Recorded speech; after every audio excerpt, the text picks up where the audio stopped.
السلام علیکم ورحمۃ اللہ وبرکاتہ۔ الحمد للہ الذی ہدانا لہذا وما كنا لنهتدی لولا ان هدانا اللہ، اما بعد۔ بسم اللہ الرحمن الرحیم۔ عن ابی ہریرہ رضی اللہ عنہ قال ان رسول اللہ صلی اللہ علیہ وسلم قال حجبت النار بالشہوات وحجبت الجنة بالمکارہ، متفق علیہ۔ حضرت ابو ہریرہ رضی اللہ عنہ سے روایت ہے کہ نبی اکرم صلی اللہ علیہ وسلم نے ارشاد فرمایا، جہنم کو خواہشات کے ساتھ گھیر دیا گیا ہے اور جنت ناگوار چیزوں سے گھیری گئی ہے۔ یہ روایت امام بخاری اور امام مسلم رحمہم اللہ دونوں نے اپنے صحیحین میں بیان فرمائی ہے۔ دو لفظوں میں نبی اکرم صلی اللہ علیہ وسلم نے جنت اور جہنم کا فلسفہ بیان فرما دیا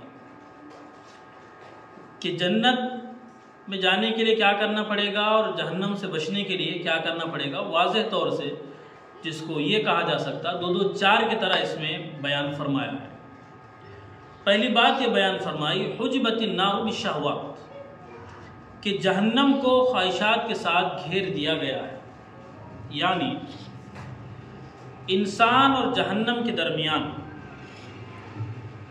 جو رکاوٹ ہے وہ انسانی خواہشات اور انسانی لذات ہے۔ انسان اگر شہوتوں میں پڑ گیا، لذتوں میں پڑ گیا، تو اس کا مطلب یہ ہوتا ہے کہ جو رکاوٹ تھی اس نے اس رکاوٹ کو ختم کر دیا، تو نتیجہ کیا ہوگا؟ ظاہر بات ہے وہ جہنم میں چلا جائے گا، دوزخ کے حوالے ہو جائے گا۔ اب اس کے برخلاف حجبت الجنت بالمکارہ، جنت کو ناگوار چیزوں سے گھیر دیا گیا، اور جنت کا حال یہ ہے کہ انسان اور جنت کے درمیان جو رکاوٹ ہے وہ یہ ہے کہ وہ اللہ تعالیٰ کے احکامات کی پابندی، احکامات کی تابعداری اور اللہ کی منع کردہ چیزوں سے اپنے آپ کو بچانا، یہ رکاوٹ ہے۔ جو بندہ اللہ کے احکامات پر چلنے والا بنے گا، اللہ کی منع کردہ چیزوں سے اپنے آپ کو بچائے گا، تو سمجھ لیجئے جو رکاوٹ ہے اس نے اس رکاوٹ کو ختم کر دیا، ظاہر بات ہے وہ سیدھے جنت میں چلا جائے گا۔ ابھی جو شہوات کی بات آئی کہ شہوات سے گھیر دیا گیا ہے، تو شہوات کا کیا مطلب ہے؟ شہوات کا مطلب یہ ہے، علماء نے لکھا ہے، شہوات سے مطلب وہ تمام چیزیں ہیں جن کو اللہ رب العالمین نے حرام فرمایا ہے۔ مثال کے طور پر شراب نوشی ہے، زناکاری ہے، غیبت ہے اور دوسرے بڑے اس طرح کے گناہ ہیں۔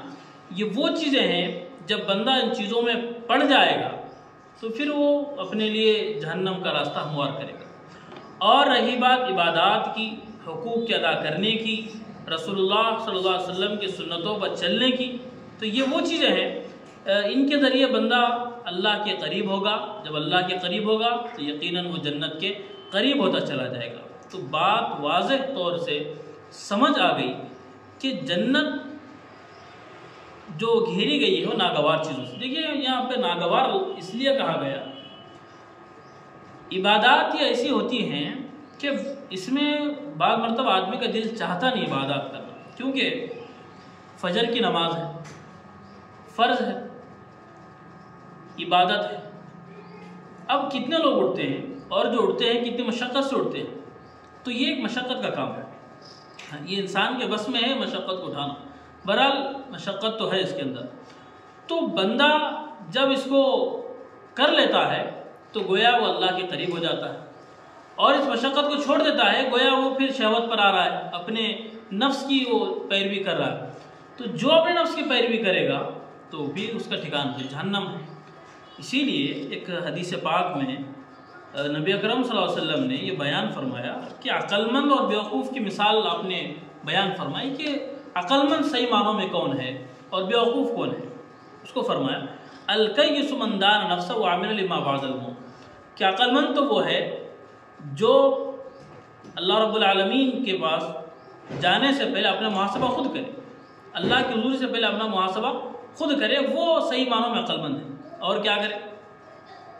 وَعَمِلَ لِمَا بَعْدَ الْمَوْتِ، موت کے بعد کی جو زندگی ہے اس میں کام آنے والے کام اس دنیا میں کرے، ایسی اس کی تیاری کرے کہ وہاں اس کو مرنے کے بعد کام آئے. تو یہ صحیح معنوں میں عقل مند ہے.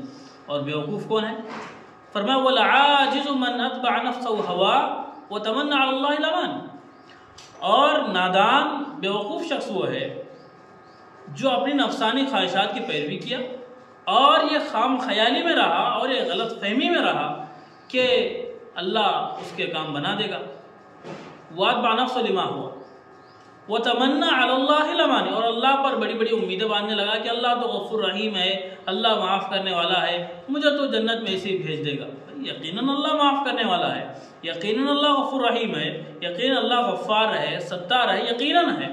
لیکن دوسری طرف اللہ کی صفت شدید العقاب بھی ہے، ذو انتقام بھی ہے، اللہ قہار بھی ہے، اللہ جبار بھی ہے. یہ بھی چیزیں ہیں کہ ایک طرف تو بندے کے ذہن میں یہ ہوتا ہے کہ بھئی اللہ تو معاف کرنے والا ہے، تو بھئی اللہ معاف کرنے والا یقیناً ہے، لیکن ایسے کام تو کریں ہم جس سے اللہ کو معافی، اللہ جس کی وجہ سے ہم کو معافی کرے. ایسے ہم کوئی کام تو کریں جس کی وجہ سے اللہ ہمارے گناہوں کی بخشش فرما دے. خام خواہ کی جو خام خیالی ہے، سب کچھ کر رہے ہیں اور یہ کہہ رہے ہیں کہ بھئی اللہ تو معاف کرنے والا ہے، ہم جنت میں چلے جائیں گے. یقیناً بھئی اللہ معاف کرنے والا ہے، لیکن اس وقت ہے جب بندے کے دل میں تڑپ بھی ہوگی، بندہ جب معافی بھی مانگے گا اللہ سے، تب یہ چیز ہوگی. تو بات واضح ہو گئی کہ جنت اور جہنم کو جو گھیرا گیا ہے وہ بات واضح ہو گئی. اب عقل مند کون ہے اور بیوقوف کون ہے یہ بھی واضح ہو گیا. عقل مند وہی ہے کہ جو اپنے نفس کا محاسبہ خود کرے اور موت کی بعد کی زندگی کی تیاری اس دنیا میں کرے.